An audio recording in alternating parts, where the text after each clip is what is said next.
going on, guys? Welcome back to CNC Reviews. And pardon me if you hear sniffles or coughing. I am feeling way under the weather today. I just watched Disclosure Day. And let me say this right away. There are certain directors and writers who you almost never expect to be disappointed by. And Steven Spielberg is one of them. Now, Disclosure Day is a 2026 sci-fi thriller about the moment humanity finally gets proof that we are not alone. But the movie is not just asking, are aliens real? The real question is, if the government had proof of alien life for decades, should the public be told the truth? That's something I think all conspiracy heads like myself have always thought about. Even if society might panic, even if religion, politics, the media, and the entire world order, the entire world, the entire new world, or whatever you want to call it, could be shaken overnight. That is the heart of this movie. The story follows Daniel Kellner, played by Josh O'Connor, and Daniel works around secret alien-related data, and he decides that the world finally deserves to know the truth. Of course, once he makes that choice, powerful people come after him because there are people who do not want this information getting out. They want the truth buried. At the same time, we follow Margaret Fairchild, played by Emily Blunt, and she's a Kansas City weather reporter who starts experiencing strange psychic or possibly alien connected abilities or powers or whatever. And as the movie goes on, her story and Daniel's story start coming together. That is where the movie gets its full influence and starts getting into UFOs, alien contact, government secrecy, fear control, and then the big question, can humanity actually handle the truth? Now, as I always say, watching movies as an adult can sometimes be annoying, especially when you are an adult with a background in military operations like me, cybersecurity like me, information technology like me, and law enforcement like me. I have all those backgrounds because you start spotting things. You see the gun stuff, you see the military mistakes, you see the cyber stuff, you see the government operation mistakes, and sometimes it pulls you out of the movie. My wife always gives me the same pre-movie warning, and she basically says, I do not care how much you know about guns, the military, law enforcement, or cybersecurity, just watch the damn movie. And she is right. Sometimes you just have to turn that part of your brain off and just kind of enjoy the ride. And with Disclosure Day, that is exactly what I had to do. Because this movie is not really an alien invasion movie.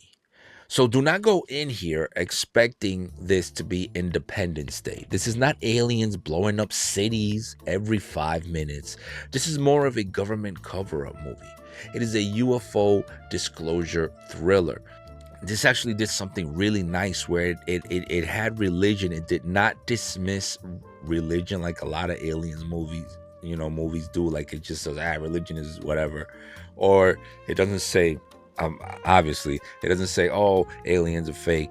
It kind of brings them together. And there's a part where it makes sense, where she says something that I've always thought when I was younger. And I'm not going to say it because to me, that is a big part of the movie, of the whole concept of the movie. So I'm not going to spoil that. So no spoiler alert. No spoiler alert. No spoiler alert. So it is a chase movie also. There's a lot of chasing in this movie. And it has that classic Spielberg sense of wonder. To me, it feels more like Close Encounters mixed with modern conspiracy culture. The title Disclosure Day is important too, because in the UFO world, disclosure means the day the government finally admits that UFOs and UAPs, or alien life, are real.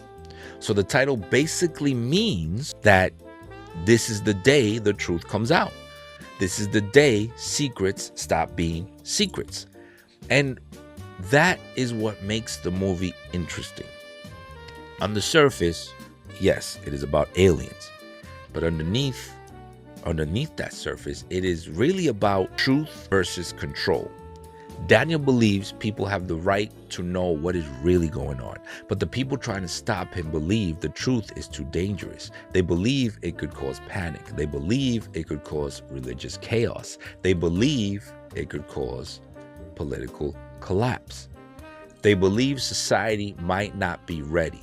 And that is what gives the movie its main conflict. Should people be told the truth no matter what? Or are some truths too dangerous to release all at once?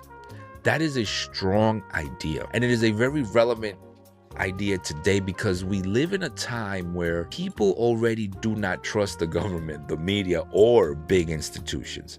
So when a movie like this comes out, it hits different. Because even though this is a science fiction movie, the fear behind it feels real. Another thing that I liked is that the movie is not just focused on proving that aliens exist. It is also about like how humans react to the unknown. Because that's a big thing. How humans react to the unknown. Do we respond with fear, or do we respond with violence? Do we try to control it, or do we try to understand it? We've seen all that happen in real life. We've all witnessed it. That is where Spielberg usually does well, though.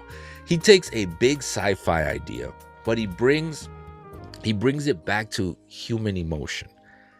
He does not just make it about aliens. He makes it about people.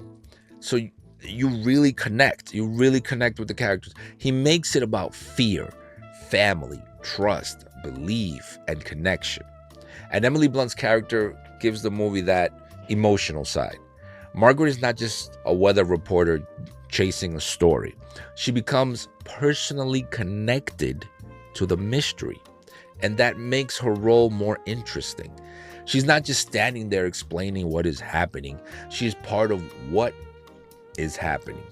Then you have Daniel's side of the story, which gives the movie its like thriller energy. He has all the information. He knows something. And now people are trying to stop him before he exposes it. That is what keeps the movie moving. The conspiracy angle works because it gives the movie tension. You're not just waiting for aliens to show up. You're watching people fight over the truth. And that is where the movie really lives. Now, was everything perfect? No. There are definitely moments where I had to ignore some of the technical stuff, but again, that's just me. Some of the government and cybersecurity parts made me raise an eyebrow, and depending on how picky you are, some parts may feel like a little too convenient. There are also moments where the movie leans into that Spielberg emotion, and for some people that might feel a little too sentimental, but honestly, that is part of the package that you get with Steven Spielberg. You know, you're going to get wonder, you know, you're going to get emotion, you're going to get a big music score, you're going to get people staring up at the sky like they're seeing God and science at the same time. And for this type of movie, I think that works. Now, what I appreciate most is that Disclosure Day is not just trying to be loud. It is not just trying to be another alien action movie. It is asking a bigger question. What if the biggest conspiracy theory of all time was true? What if one person finally forced the world to look at the evidence? That is a great setup. And Spielberg knows how to make that feel big. So for me, Disclosure Day works best when it focuses on the mystery, the cover-up, and the emotional weight of the truth finally coming out. And so if you're going in expecting nonstop alien battles, this might not be a movie for you. But if you like UFO stories, like I do, government conspiracy thrillers, like I do, Spielberg sci-fi, like I do, and Movies that ask, what would humanity really do if we found out we were not alone? Then this is definitely worth watching. So my final verdict, Disclosure Day is not a perfect movie, but it is an interesting one. It has that Spielberg wonder. Now, I say not perfect loosely. It is a very good movie. It is a very good movie. I really enjoyed it, and I will watch it again. I will rewatch it, and it is very hard for me to rewatch movies. Very hard. I am not a rewatcher. Like, I'm not going to watch it on Monday and watch it again on Wednesday. There's only certain movies that I've done that to. It has a strong cast. It has a smart idea. And it gives you something to think about after the credits roll. Definitely does. And I'm not going to spoil the end. To me, this is Spielberg asking one simple but powerful question. Are we ready for the truth? And honestly, after watching this movie, I am not sure that we are. I've never been sure that we are, even when I had my Conspiracy Fears and Mysteries podcast. That's one of the things, whenever I did an episode that had to do with anything with extraterrestrials or UFOs or anything, I would always say, I just don't think humans are ready. We're not. We're so immature. We're immature. I don't think we're that old in the universe, and I think we're very immature. So I'm not sure we are. But that is what makes it fun. You know, that's what makes this movie so fun and good to watch. You know what I mean? Anyway, guys, that's all I got for Disclosure Day. Great movie, great cast, great plot. I really enjoyed it. I went to the movie theaters, and I'm gonna do another video on the spending in the movie theaters, but that's gonna be on my other channel. That's not for this one, because I saw some stuff in there. I hadn't been to the movie theaters in a while, since I only started going back when I started this channel, so it's crazy. But anyway, if you got anything you want me to watch, anything you want me to review, maybe it's something I haven't seen, maybe I have seen it and I'm revisiting it again. I love doing stuff from the 80s and 90s. So when I was a latchkey kid, I stayed at home a lot. I used to rent a lot of movies from my local video store and watch a lot of movies. So go ahead and put it in the comments below. I love mafia, I love sci-fi. I'm not big on rom-coms. I probably won't do a lot of rom. There's only a few that I will do, but I like action, comedy, horror. Horror is probably number one. Put it down in the comments below, and I will get to it, and I will try to give you a review. Whoever put it down, of course, I'll give you a shout out on the channel, of course. And as always, I will see you on the next one.